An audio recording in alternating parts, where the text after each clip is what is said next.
Buongiorno e ben ritrovati ad una nuova puntata in diretta in compagnia di Ore 13. Parliamo oggi di salute, in particolare di decadimento cognitivo. I dati parlano di un fenomeno in crescita, tra l'altro ad esordio sempre più precoce, questo infatti che preoccupa maggiormente chi si occupa di ciò. Tutt'oggi però non esistono ancora terapie risolutive, ecco, per le demenze, ma grazie ad una diagnosi precoce si possono intercettare, diciamo così, e oggi capiremo in che modo, gli esordi della malattia. Quali sono le cause, le nuove frontiere, il ruolo della prevenzione. Ne parliamo oggi in compagnia del mio ospite che vi presento subito in studio con me. Ho il piacere di avere il dottore Maurizio Gallucci, coordinatore dei centri per i disturbi cognitivi e demenze ULSS 2 Marca Trevigiana. Buongiorno a tutti. Ben trovato, dottore. Da casa ci potete chiamare, come sempre siamo in diretta, ascolteremo le vostre domande, 0422 1626 798, insomma, per intervenire in diretta. Allora, dottore, parto con la prima domanda. Che cos'è la demenza? Che cosa si intende per demenza? Siamo portati a pensare all'Alzheimer, però ci spieghi un po' lei, insomma, che cosa si intende per demenza? La demenza è un decadimento cognitivo, cioè un peggioramento delle funzioni cognitive che avviene in taluni nel tempo e peggiora progressivamente. Di demenze ce ne sono di tanti tipi, quella più frequente, più rappresentata purtroppo in natura è la malattia di Alzheimer, che è una malattia neurodegenerativa di cui non si conoscono a tutt'oggi le cause, però ce ne sono molte altre e sono malattie di cui in gran parte non si conosce l'origine e si stanno studiando, diciamo, per esempio i fattori di rischio, quelli che sono fattori associati con la presenza di queste malattie. Poi ci sono delle demenze secondarie dove la causa è stata individuata, tipo le demenze vascolari, che sono legate a una patologia delle arterie, quella che una volta si chiamava arteriosclerosi. Quindi insomma abbiamo capito che esistono parecchie forme di demenza, no, dottore? Certo. Senta, parliamo dei dati sulla provincia di Treviso. Quanti casi sono stimati? Allora, nella provincia di Treviso, dati proprio rilevati, stimati a gennaio di quest'anno, si stima che ci siano oltre 14.400 casi, con una incidenza di 3.600 nuovi casi per anno. Quindi pensate come se ogni 1° gennaio, se li concentrassimo tutti in un giorno, di colpo compare un intero paese di 3.600 persone, tutte ammalate di demenza. Quindi circa 3.600 nuovi casi all'anno solamente in provincia di Treviso. Esatto. Insomma è un numero consistente. Considerevole, dottore. esatto, sì. Senta, è vero quindi che sono in aumento rispetto a un tempo le insorgenze di demenza, di decadimento cognitivo? Sono in aumento perché sono correlati all'invecchiamento della popolazione e noi sappiamo che l'Italia è uno dei paesi più longevi del mondo dove aumenta in modo proporzionale la fascia degli anziani rispetto a quella dei bambini o dei giovani adulti. E com'è cambiato nel corso degli anni, insomma, il trattare questo tema, questo argomento che è tra l'altro molto delicato? Allora, alcune decadi fa c'era una specie di stigma, una vergogna e anche a livello scientifico ce ne si occupava relativamente poco, almeno nel nostro paese. Dagli anni 2000 in poi c'è una maggiore attenzione, una maggiore sensibilità e ci sono anche maggiori strumenti, diciamo, diagnostici, soprattutto per quanto riguarda il campo delle immagini, che ci permettono di effettuare delle diagnosi più fini, più accurate. Purtroppo non ci sono delle terapie risolutive che possono fermare la malattia o addirittura guarire, però diciamo che l'approccio è quello comunque di aggredire queste malattie da diversi punti di vista, in primis la prevenzione e i fattori diciamo, per attuare la prevenzione sono quelli stessi per contrastare i fattori di rischio, per esempio dei tumori oppure della cardiopatia ischemica o del diabete, e quindi si basano soprattutto su salutari stili di vita, che vuol dire fare attività fisica moderata ma continuativa, quindi a una certa età senza sforzi intensi, però almeno quei 150 minuti alla settimana di attività aerobica, vuol dire sudando leggermente ma senza fare grossi sforzi, e dopo una sana alimentazione, soprattutto la dieta mediterranea, la socializzazione, e quindi vedere persone, e le attività culturali, e in primis la più semplice, la più fruibile tra le attività culturali, la lettura. Leggere quello che ci piace, il romanzo del genere che ci piace, ma comunque leggere. E purtroppo da questo punto di vista gli italiani leggono mediamente poco. Senta, lei l'ha detto, insomma, tutt'oggi non esistono terapie risolutive, quindi non si può guarire dalla demenza. La medicina fa grandi passi in avanti, però ancora ad una soluzione su questo campo non si è giunti. No, purtroppo no. Purtroppo no. Ci sono dei farmaci, gli unici esistenti, che rallentano la progressione della malattia di Alzheimer, e non in tutti i pazienti trattati, ma solo in quelli che rispondono, e non si può sapere a priori chi risponderà o no al trattamento, e bisogna provare direttamente. Si va per tentativi, sì. Senta, lei è il coordinatore dei centri per i disturbi cognitivi e per le demenze dell'ULSS 2 Marca Trevigiana. Che cosa fanno? In che cosa consiste la loro attività?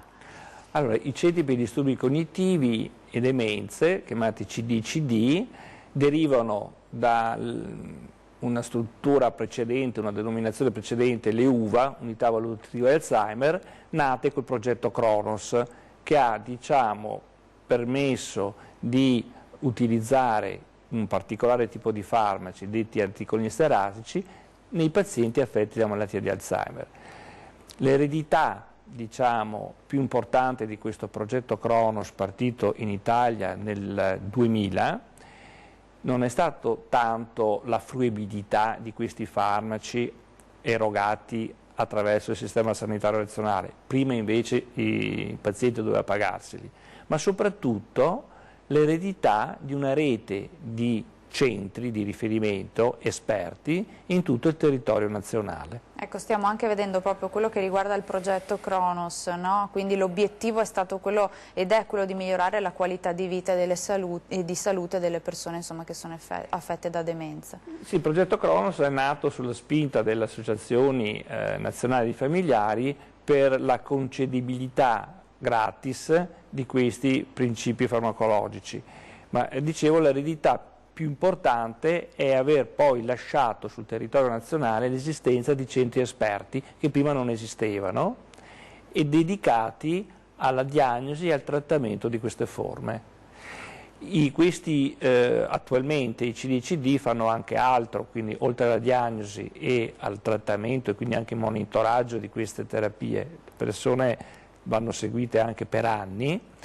In particolare nella ULSS 2 noi abbiamo sviluppato anche delle attività di prevenzione attraverso la creazione di gruppi di cammino e di lettura.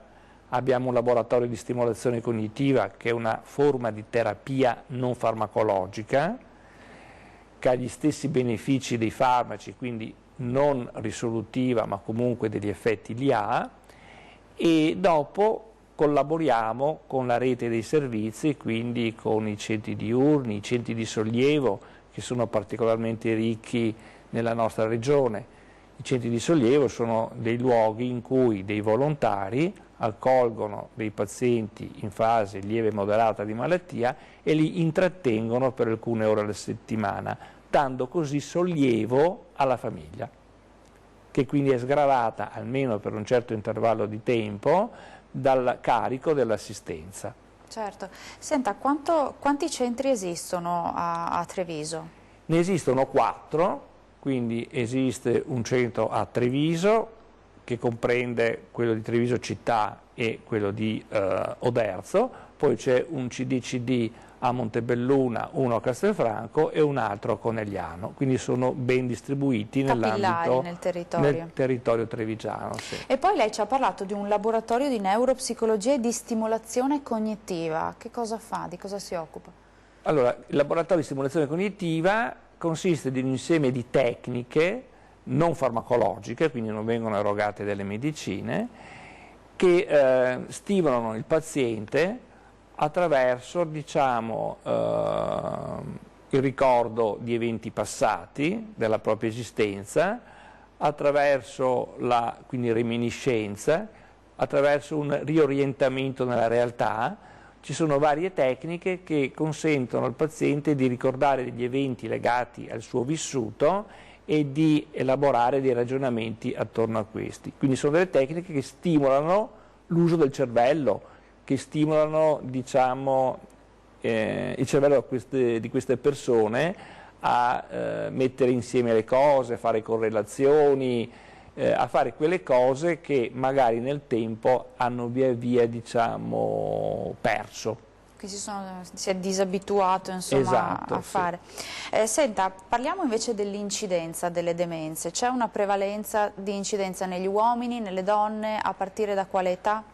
Allora, diciamo che la malattia di Alzheimer è più spesso associata al genere femminile, mentre invece la demenza vascolare legata, come si diceva, all'arteriosclerosi, maggiormente al sesso maschile. Non si sa con precisione perché, si può immaginare che l'Alzheimer sia più frequente nel genere femminile per motivi ormonali, per esempio, mentre invece la patologia vascolare, quindi anche cerebrovascolare nel maschio, sia legata a un pregresso maggiore abuso di fumo, per esempio. E a partire da quale età, più o meno?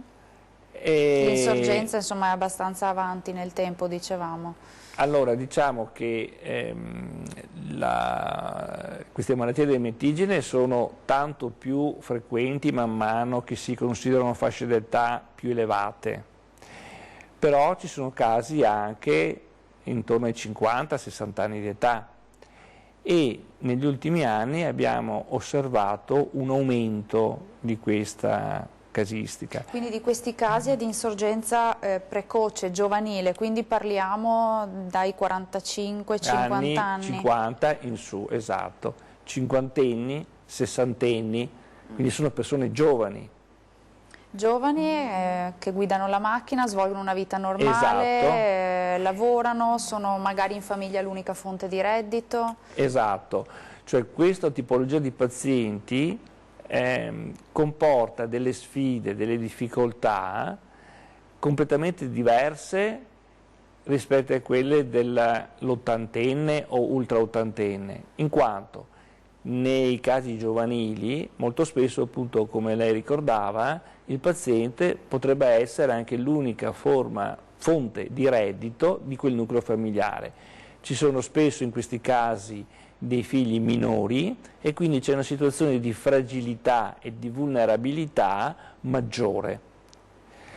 E quindi oltre al problema diagnostico, che pur c'è anche un problema così di gestione e di servizi, certo, e di soluzione di problemi. Ecco, noi ci fermiamo per una breve pausa di pubblicità, tra poco torneremo a parlarne, insomma, perché racconteremo anche, insomma, quali sono i campanelli d'allarme, i fattori di rischio, insomma, per capire ancora meglio, entrare ancora meglio nell'argomento di oggi. Ci fermiamo per qualche minuto, a tra poco.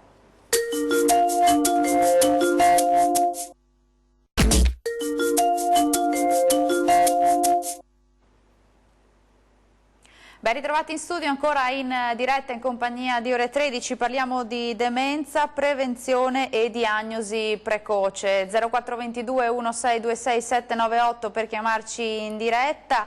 Ci siamo lasciati col dottor Gallucci poco fa spiegando, insomma, che per questo fenomeno, insomma, c'è un'insorgenza sempre più precoce, giovanile, a partire dei casi già dai 45-50 anni. Un'insorgenza giovanile, dicevamo, che impatta impatta moltissimo sulla vita di tutti i giorni, no? È così, dottore? Certo, impatta moltissimo perché, come si diceva, può capitare che il paziente sia l'unica fonte di reddito per quel nucleo familiare. Spesso ci possono essere dei figli minori e quindi c'è una situazione di maggiore vulnerabilità da parte di questo nucleo familiare. Come si manifestano? Quali sono i primi campanelli d'allarme che magari a 45-50 anni possono indurci a pensare che magari, insomma, dovremmo rivolgersi a qualche centro per andare ad approfondire la situazione? Ci sono delle presentazioni, diciamo, tipiche che cominciano spesso con la perdita della memoria, però ci sono anche nell'Alzheimer delle presentazioni dette proprio atipiche che configurano presentazioni diverse.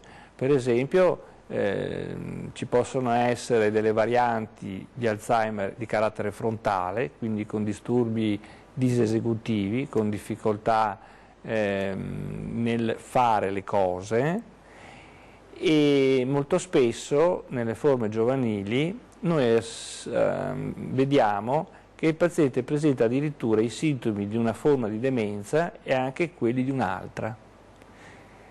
E sempre più sta prendendo piede nella comunità scientifica il fatto che queste forme, apparentemente e una volta pensate come distinte, siano invece dei punti diversi di un continuum, cioè praticamente di un unicum, dove un paziente inizia presentando una forma e via via addirittura presenta dei sintomi di un'altra. Quindi la malattia evolve in maniera diversa rispetto alla sua recentemente un esordio. paziente che era seguito presso altri centri per una particolare forma di demenza che si presenta con allucinazioni, disturbi del movimento, fluttuazioni dei sintomi dell'attenzione, e dopo nel tempo ha sviluppato dei disturbi del comportamento come aggressività, irritabilità, ed è giunto alla nostra osservazione con un quadro che invece suggeriva una forma diversa, cioè una forma frontotemporale, caratterizzata appunto da importanti disturbi del comportamento. I casi giovanili sono spesso casi anche complessi, dove si mescolano, diciamo, sintomi appartenenti da un punto di vista accademico, scolastico, a forme una volta distinte. Abbiamo una telefonata in studio, sentiamo che cosa ci vogliono dire da casa. Pronto, buongiorno, chi c'è in linea? Buongiorno. Buongiorno, con chi Anna Maria parliamo? da Paese. Buongiorno, prego. Allora, io ho mio cognato da 4 anni che ha l'Alzheimer. Volevo sapere se è ereditario, perché coincidenza anche il fratello ha l'Alzheimer anche lui. Quindi e dopo volevo capire un'altra cosa, perché sono 4 anni, ma adesso comincia a essere duro averlo in casa, sia per i familiari. Però lui si è attaccato, una cosa morbosa, alla moglie, che la chiama mamma, le figlie non le riconosce più. Lui vede solo lei, solo lei. Se lei dovesse, adesso hanno preso una donna che gli dà una mano il pomeriggio, perché mia sorella si può muovere, andare a fare le sue spese, le sue cose, quando arriva è cattivo, mi hai lasciato da solo, vai via, sei una disgraziata, diventa cattivo. Ma un giorno gli ha dato un pugno che aveva l'occhio, un altro giorno ha dato un altro pugno al naso. Signora, altrimenti è docile. Posso chiederle l'età del signore? 74 anni, quest'anno fa 75. Grazie signora per la sua... Volevo una risposta se è ereditario, perché il fratello ha l'Alzheimer anche lui, ma è un'altra forma, non parla. Grazie, sentiamo che cosa dice il dottore. Allora. C'è una ereditarietà nel 3% dei casi, quindi c'è. E le forme di carattere genetico sono in genere più aggressive, quindi hanno un'evoluzione più veloce rispetto alle forme ad insorgenza tardiva. E nella malattia di Alzheimer, oltre a disturbi cognitivi e a perdita dell'autonomia nelle attività del vivere quotidiano, spesso ci sono anche disturbi del comportamento, come quelli di cui parlava la signora. Quindi una forma di aggressività. Una forma di aggressività, di facile irritabilità e anche quel particolare così attaccamento alla moglie di cui parlava la signora, della quale il paziente diventa dipendente, perché riconosce come forma, diciamo, di sostegno importante per riuscire a orientarsi, a fare qualcosa. Quindi la malattia in un certo senso enfatizza, amplifica, insomma, quello che era ad esempio l'attaccamento alla moglie.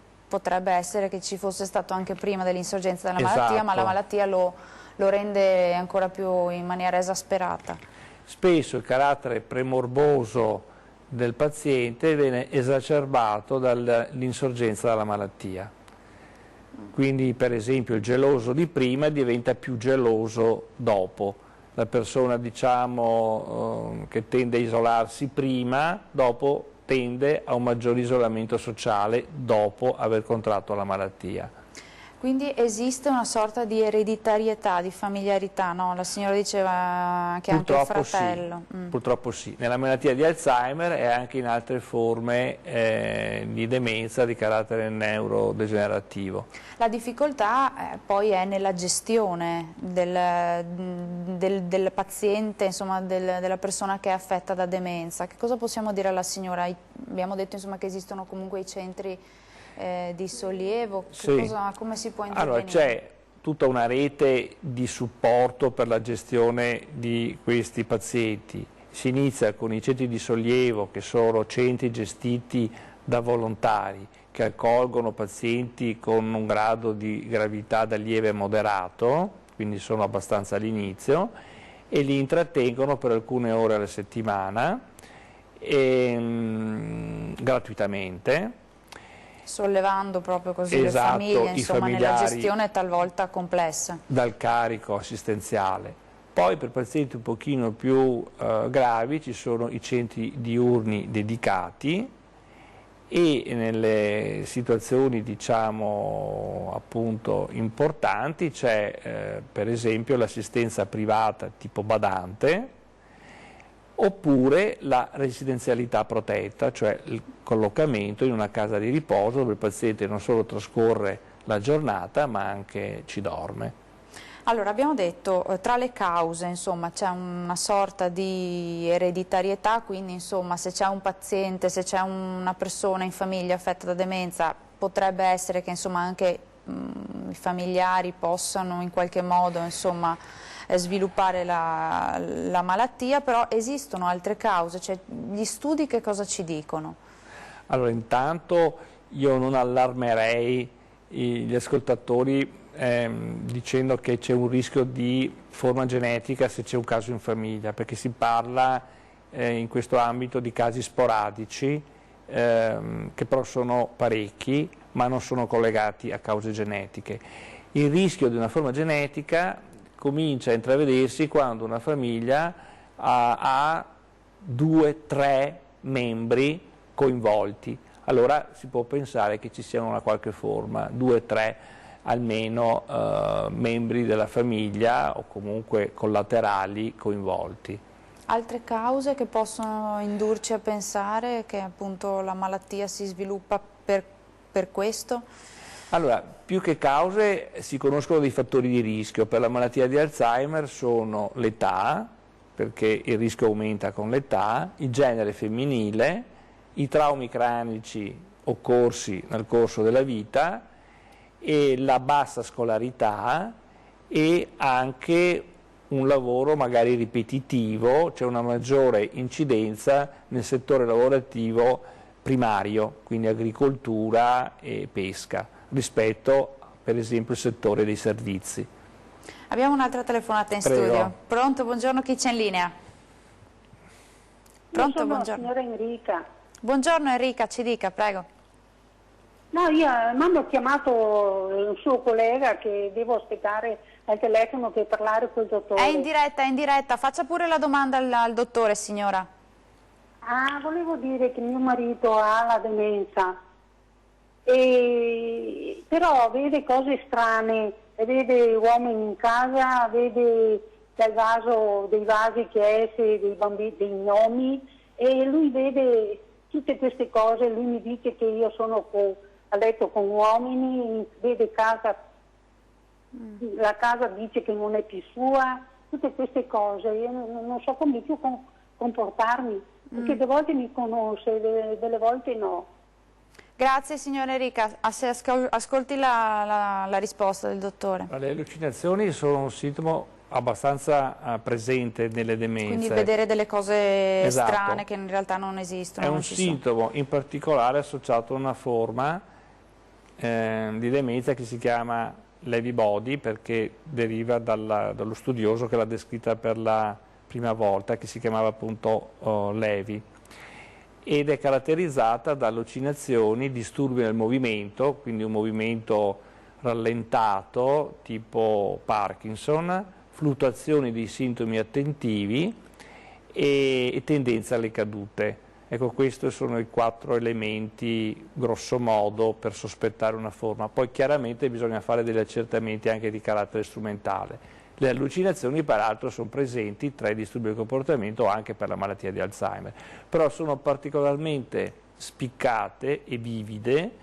in questo tipo di pazienti di cui parlavo, dove sono descritte in modo molto ben dettagliato e strutturato. Anche in questo caso, insomma, si capisce, insomma, dalla signora che la gestione del malato è complessa. Esatto, infatti sono i disturbi del comportamento a causare il maggiore stress nel familiare rispetto ai disturbi cognitivi o alla perdita di autonomia, sono in particolare i disturbi del comportamento. Anche in questo caso credo possiamo consigliare alla signora, insomma, di rivolgersi ai centri, insomma, di cui lei è coordinatore, certo, per approfondire, per capire, insomma, certo, come si può intervenire. Certo.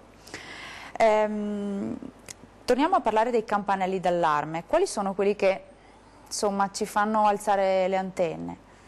Ma il campanello d'allarme è dimenticare con una frequenza, diciamo, particolarmente elevata rispetto al passato, qualche piccola dimenticanza, soprattutto in situazioni di stress, può capitare a tutti. Bisogna cominciare a preoccuparsi se questa dimenticanza diventa continua, sempre presente, anche in situazioni di tranquillità. E allora magari è bene farsi un controllo, farsi vedere presso un centro per i disturbi cognitivi molto serenamente e molto tranquillamente. Noi spesso abbiamo anche la contentezza di dire ai nostri pazienti che non sono pazienti, quindi che stanno bene, che devono solo magari lavorare un po' di meno, lasciarsi degli spazi ricreativi per se stessi, cioè affrontare, insomma, la vita in modo più soft. Poco fa abbiamo visto una slide sull'area cognitiva, se non sbaglio, quindi sono varie le aree che possono essere compromesse. Ecco. Esatto, nell'area cognitiva ci sono vari domini, vengono così chiamati, memoria, linguaggio, orientamento, capacità di esprimere un giudizio, l'attenzione, la funzione visivo-spaziale, cioè la capacità per esempio di ricopiare un disegno, di fare dei calcoli, e la funzione esecutiva, che vuol dire per esempio farsi la barba correttamente, mettersi prima la camicia e poi sopra la giacca e non viceversa. Quando vengono perse queste funzioni magari la persona si veste in modo buffo, diciamo, e non congruo. Questi sono i principali domini cognitivi che possono andare persi tutti o in parte quando si comincia appunto ad avere una malattia dementigena. Certo, e torniamo, insomma, a ripetere, insomma, che la gestione, come abbiamo sentito nelle 2 telefonate, talvolta può essere anche molto complicata. Noi ci fermiamo per un'altra breve pausa di pubblicità, rimanete con noi, torniamo tra pochissimo.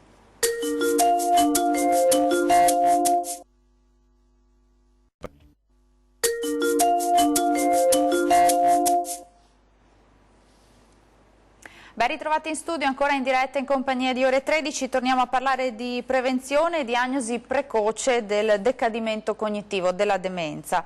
Abbiamo parlato insieme al dottor Gallucci dei campanelli d'allarme, no? Quelli che possono farci pensare, insomma, e quindi andare ad approfondire. per andare ad approfondire però insomma è importante la figura anche del medico di base, del medico di famiglia, e che il medico di famiglia collabori con i centri per i disturbi cognitivi e per le demenze, no? È così, dottore? Certamente il ruolo del medico di famiglia è importante perché lui conosce magari da anni i propri assistiti e quindi è in grado di accorgersi se qualcuno di questi comincia ad avere delle difficoltà, non è più lui, e quindi può precocemente inviarcelo per poter essere, diciamo, studiato e indagato.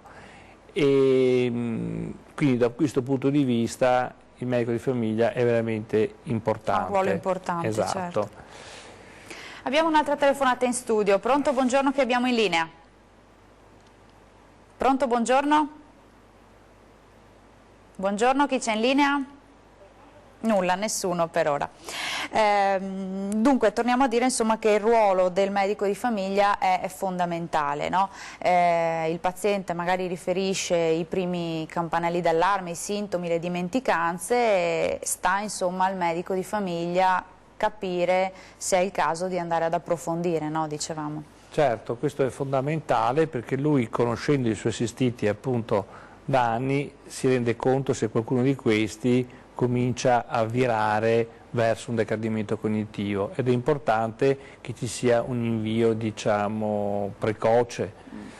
Proprio per andare a scovare quei casi magari di insorgenza precoce, no? Esatto, perché è vero che non ci sono delle terapie risolutive, però è vero che una diagnosi precoce permette comunque di rallentare la progressione della malattia e di ridurre anche la sofferenza del paziente, permette di supportare maggiormente la famiglia, cioè di interessarsi della malattia. Interessandosene riusciamo in qualche modo a rallentarne la progressione e quindi ridurre la sofferenza e anche, perché no, anche i costi per tutta la collettività. Certo, di questo torniamo a parlarne. Vediamo se abbiamo recuperato la telefonata. Pronto, buongiorno, chi c'è in linea? C'è qualcuno? Sì, pronto. Buongiorno, con chi parliamo? Con la signora Ariella Bellotto. Buongiorno signora, prego. Volevo parlare col dottore, ma perché siccome che tanti anni fa sono stata curata da lui io e non l'avevo più visto, volevo chiedere delle cose, posso parlare? Prego, prego signora, chieda pure. Ma posso parlare col dottore? Prego, prego, chieda pure al dottore. Ma il dottore adesso sta parlando io non vedo niente. Volevo soltanto... Sono qua, buongiorno, buongiorno. Posso dirvelo? Certo. Allora, io volevo parlare con lui, si ricorda che mi ha curato e della mia persona, e volevo andare ancora a trovare dove è, perché non sapevo dove era. Tanti anni fa che mi sono stata curata da lui.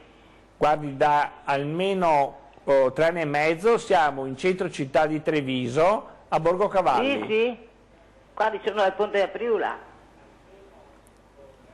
La signora abita a Ponte della Priula, lei dice, insomma, signora, il dottore lo può trovare a Treviso, a Borgo Cavalli. Sì, l'USL, va bene. il centro per i disturbi cognitivi, è a Treviso, a Borgo Cavalli. Va bene. Grazie signora, tante. grazie.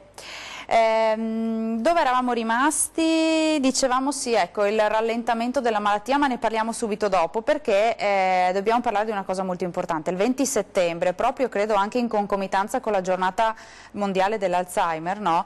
Al Cafoncello di Treviso si svolge un convegno molto importante, molto interessante. Raccontiamo un po' di che cosa si parlerà all'interno di questo convegno, che è aperto alla cittadinanza, insomma tutti possono partecipare, anzi sono ben accetti. Sì, è un convegno in occasione della giornata mondiale dedicata a questa patologia. L'USL la celebra un giorno prima, il 20, venerdì 20 settembre, e l'argomento di questo incontro sono le nuove frontiere, che attualmente sono appunto la prevenzione e la diagnosi precoce. Per ridurre i casi di demenza di domani bisogna attuare delle attività di prevenzione efficaci oggi. e la diagnosi precoce, come si diceva, è fondamentale per ridurre la sofferenza e dar maggiore, diciamo, aiuto a queste persone.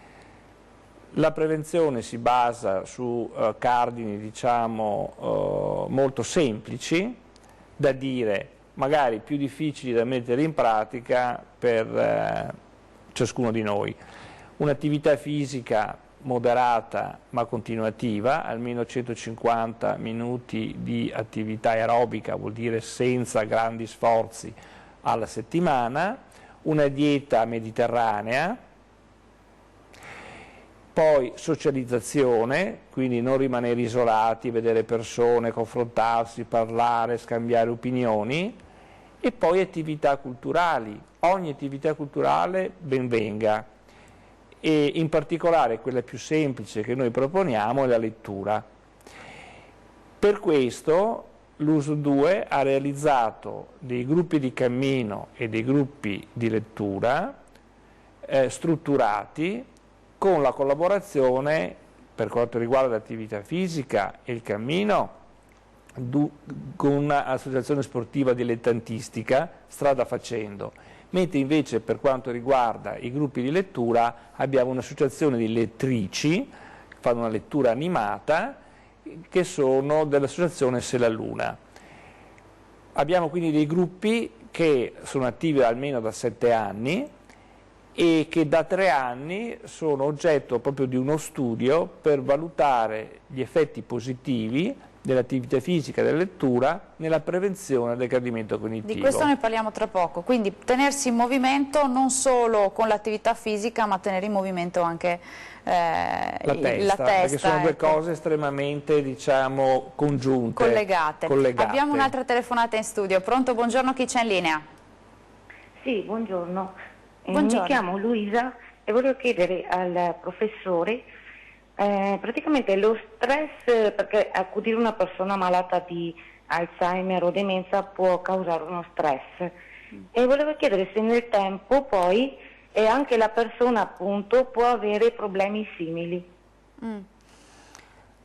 Diciamo che la risposta è no, nel senso che lo stress derivante dall'accudimento del paziente semmai causa una depressione, e questa depressione è legata soprattutto all'isolamento sociale che questo carico assistenziale comporta.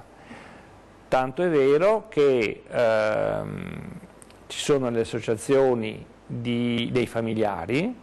A Treviso c'è l'associazione Alzheimer, sappiamo, Treviso, che è la più, diciamo, longeva o antica nel nostro territorio, è stata fondata nel 1998, che organizza degli incontri periodici, diciamo, tra appunto familiari, in modo tale che il familiare che ha questo problema in casa si rende conto che non è solo, ma ci sono altre persone nella sua stessa situazione, e quindi solo questo, una cosa semplicissima, solo questo, trovarsi con altre persone che condividono la stessa storia, le stesse difficoltà, ha un effetto mitigante, rasserenante, decongestionante, per cui queste persone diventano un pochino più serene, più tranquille, e in questi incontri, dove partecipano esperti di vari ambiti e vari settori, anche per quanto riguarda l'aiuto, gli aspetti economici, la tutela legale,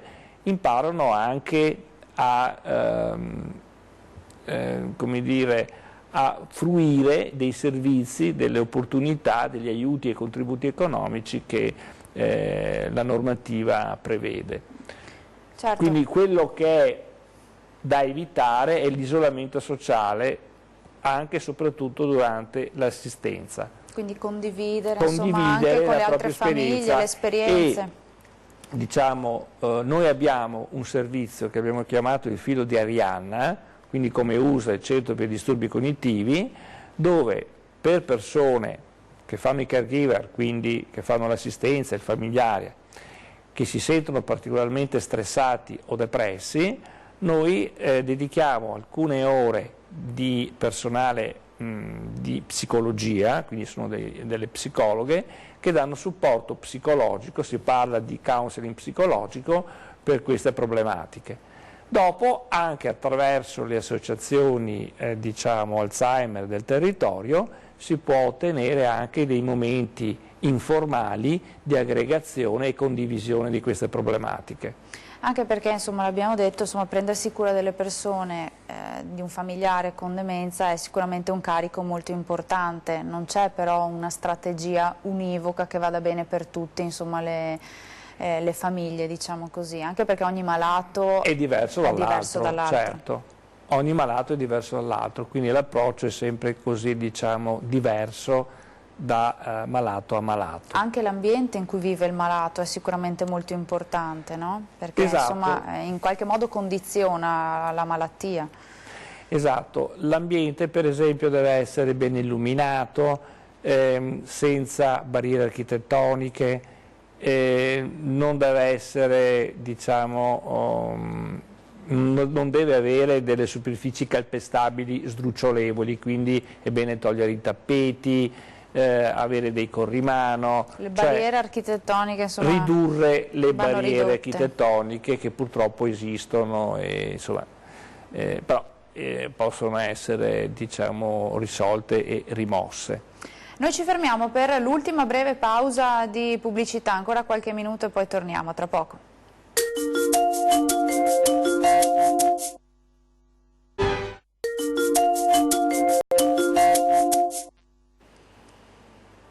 Ben ritrovati in studio, ancora in diretta in compagnia di Ore 13, torniamo con il dottor Gallucci a parlare del convegno che si svolgerà il 20 settembre al Caffoncello di Treviso, insomma un convegno aperto a tutti, si parlerà di prevenzione, di diagnosi precoce, di nuove frontiere, ecco, no, per appunto la cura della demenza e del decadimento cognitivo.